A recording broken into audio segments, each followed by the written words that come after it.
కరీంనగర్ జిల్లా ఖాజీపూర్లో వడ్ల కొనుగోలు కేంద్రాన్ని కేంద్ర హోంశాఖ సహాయ మంత్రి బండి సంజయ్ సందర్శించారు. తెలంగాణలో ప్రధాని మోదీ పర్యటనను డైవర్ట్ చేయడానికే సీఎం రేవంత్ రెడ్డి సీబీఐ విచారణ పేరుతో డ్రామాలు ఆడుతున్నారని మండిపడ్డారు. రాష్ట్రంలో రైతులు చచ్చిపోతున్నా ప్రభుత్వం పట్టించుకోవటం లేదని ఫైర్ అయ్యారు. నెల రోజులైనా వడ్లను కొనుగోలు చేయకుండా రైతులను అరిగోస పెడతారా అంటూ నిలదీశారు. కేసీఆర్ను అరెస్టు చేసే దమ్ము రేవంత్ రెడ్డికి లేదని ఆరోపణలు గుప్పించారు.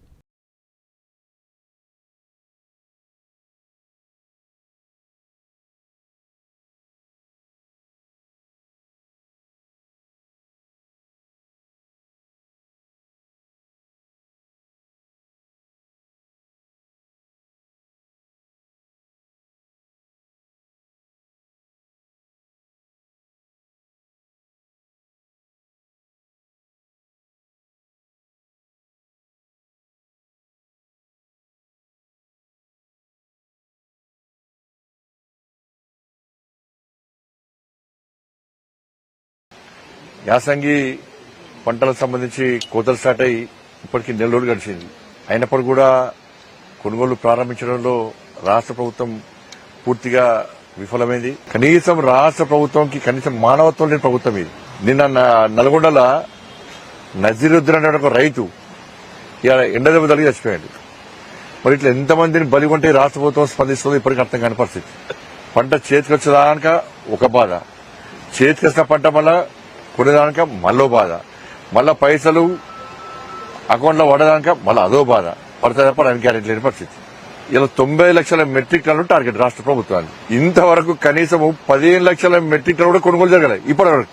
ఇంకెప్పుడు చేస్తారు? ఇక దీని గురించి మాట్లాడితే మంత్రులందరూ మురుగుతా ఎగొట్టనే ఎగబడతారు, దండుపాల మూటలకే ఎగబడతారు. వాళ్ళు అడిగిన దానికి సమాధానం చెప్పరు. మేము రైతుల బాధ తెలుసుకొని మేము రైతుల గురించి మేము మాట్లాడుతుంటే వాళ్ళు ఇంకోటి ఇస్తారు దృష్టి మళ్లించడానికి. ఏడుస్తారు రైతులు. మనసు దుఃఖం వస్తువులు చూస్తుంటే రైతు చచ్చిపోయాడు.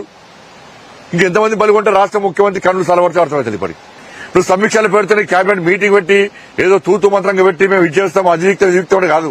నువ్వు ఏం చేస్తావో క్షేత్రస్థాయిలో చూడు ఫస్ట్ వస్తారు. మరి వెంటనే రాష్ట్ర ప్రభుత్వం యుద్ద ప్రతిపాదన కొనుగోలు ప్రారంభించాలి. ఇలాంటి తరుగు తాలు తేమ పేరుతో కటింగ్స్ లేకుండా వాళ్ళ పంట కొనుగోలు చేయాలి. వెంటనే వాళ్ళ అకౌంట్లో పైసలు వేయాలి. కుంటి సాకులు చెప్పి ఈ తిట్టుడు బంద్ చేసి వెంటనే యుద్ద పనికి చేయాలని చెప్పి నేను రాష్ట్ర ప్రభుత్వాన్ని డిమాండ్ చేస్తున్నా. అందుకే ఇలా కొనుగోలు కేంద్రానికి వచ్చి ఈ పరిస్థితి చూస్తున్నా. తెలంగాణ రాష్ట్ర వ్యాప్తంగా అదే పరిస్థితి బట్టి ప్రభుత్వం రైతులు ఆదుకోవాలని చెప్పి నేను డిమాండ్ చేస్తున్నా. ఈ నెల 10వ తారీఖున నరేంద్ర మోడీ గారు వస్తున్నారు. నరేంద్ర మోడీ గారు వచ్చినాక వీళ్ళకి ఇబ్బంది ఉంటుంది. ఈ ప్రభుత్వం పుట్టగతుండయి తెలంగాణ రాష్ట్రంలో బీజేపీ ఒక వాతావరణ నిర్మాణం కాబోతున్నది. అస్సాం నుంచి ఆ కాషాయప్ గాలి వెస్ట్ బెంగాల్ నుంచి ఇప్పుడు తెలంగాణకు 10వ తారీఖు రాబోతున్నది. ఈ కాషాయపు తుఫాను తట్టుకోలేక భయపడి రేవంత్ రెడ్డి ప్రభుత్వము కేబినెట్ మీటింగ్ పెట్టి ప్రజల దృష్టి మళ్లించడానికి ఇవాళ సీబీఐ పేరుతో మళ్ళా నాటకాలు ఆడుతున్నది. ఈ నెల 10వ తారీఖున నరేంద్ర మోడీ గారు వస్తున్నారు. నరేంద్ర మోడీ గారు వచ్చినాక వీళ్ళకి ఇబ్బంది ఉంటుంది. ఈ ప్రభుత్వం పుట్టగతుండయి తెలంగాణ రాష్ట్రంలో బీజేపీ ఒక వాతావరణ నిర్మాణం కాబోతున్నది.